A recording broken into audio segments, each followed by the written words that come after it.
School college জীবনের পরীক্ষাগুলো একেবারেই শেষ হয়ে যায়, কিন্তু জীবনের পরীক্ষাগুলো সারা জীবনই চলতে থাকে।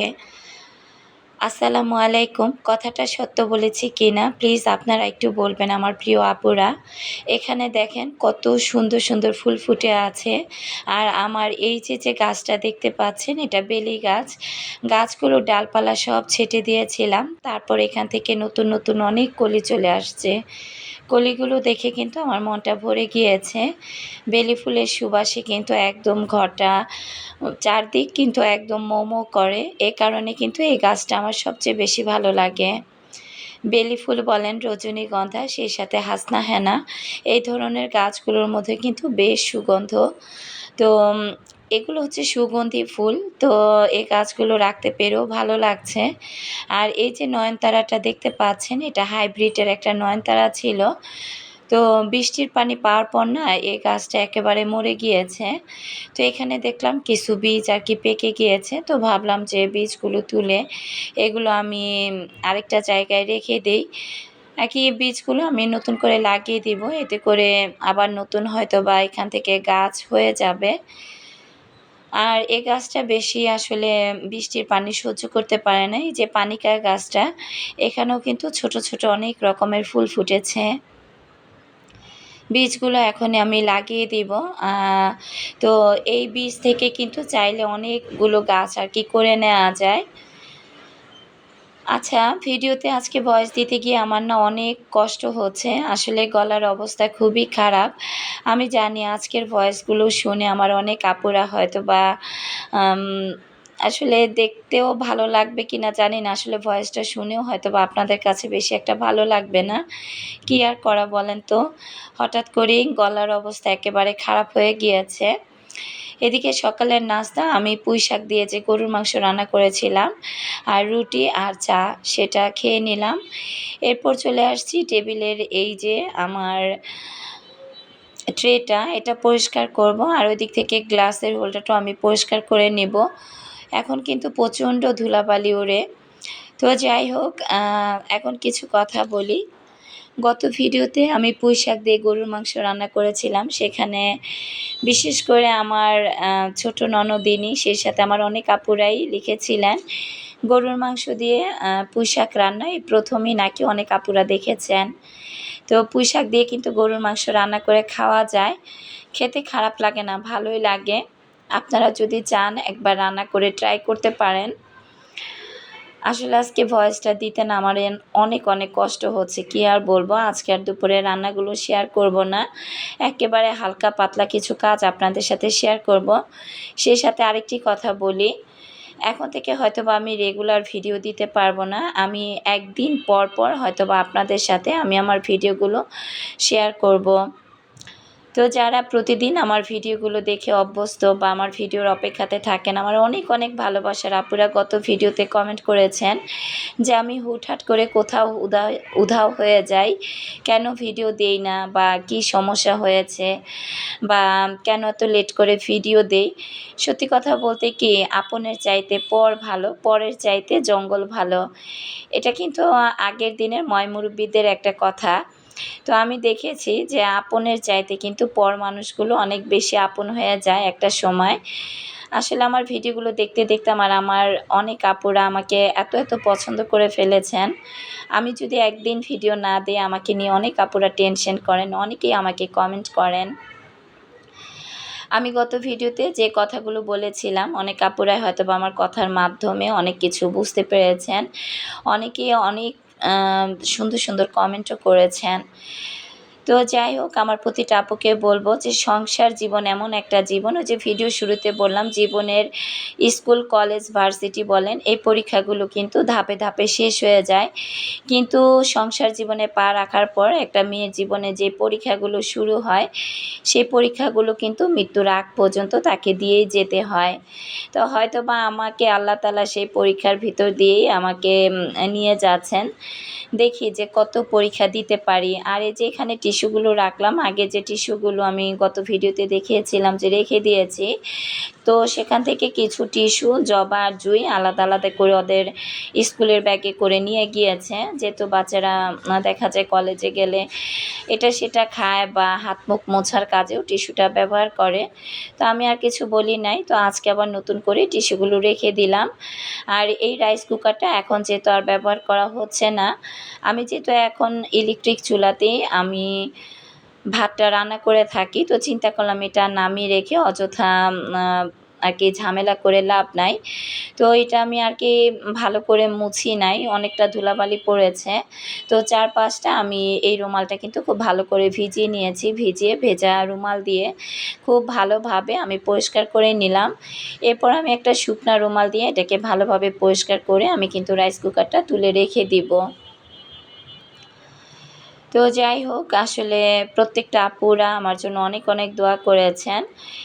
তো এটা যেহেতু একটা ইউটিউব প্ল্যাটফর্ম, আমি চাইলেও সব কিছু ভেঙে কোনো কথা আপনাদেরকে বলতে পারি না।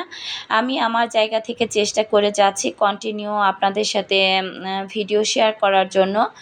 যেহেতু এটা আমার একটা ভালোবাসার জায়গা, ভালো থাকার জায়গা। বিশেষ করে বলবো, আমার জীবনের যতগুলো ঝুট ঝামেলা জবার বাবা পাকিয়েছে, সেখান থেকে আমি এক একটা সময় আমি আমার নিজেকে যেভাবে ব্যস্ত রাখতে পারি, সে জায়গা থেকে আমি এক একটা কাজ বেছে নিয়েছি। এমন না যে আমি একটা অ্যান্ড্রয়েড ফোন ব্যবহার করি, তার মাধ্যমে আমি দেখা যায় বাড়তি একটা সময় আমি চাইলে এখানে পাস করতে পারি ফেসবুক চালিয়ে বা কারো সাথে সময় করে কথা বলে। কারণ আমি মনে করি ওই সমস্ত কাজ করার চাইতে আমি নিজেকে কাজের মধ্যে ডুবিয়ে রাখি, তাহলে সেখানে আমি নিজেকে সবচাইতে বেশি সুস্থ রাখতে পারবো। আমার লাইফে এত বড় বড় দুর্ঘটনা ঘটে গিয়েছে, আসলে আমি কথাগুলো বলতে চাই না বা বলবো না।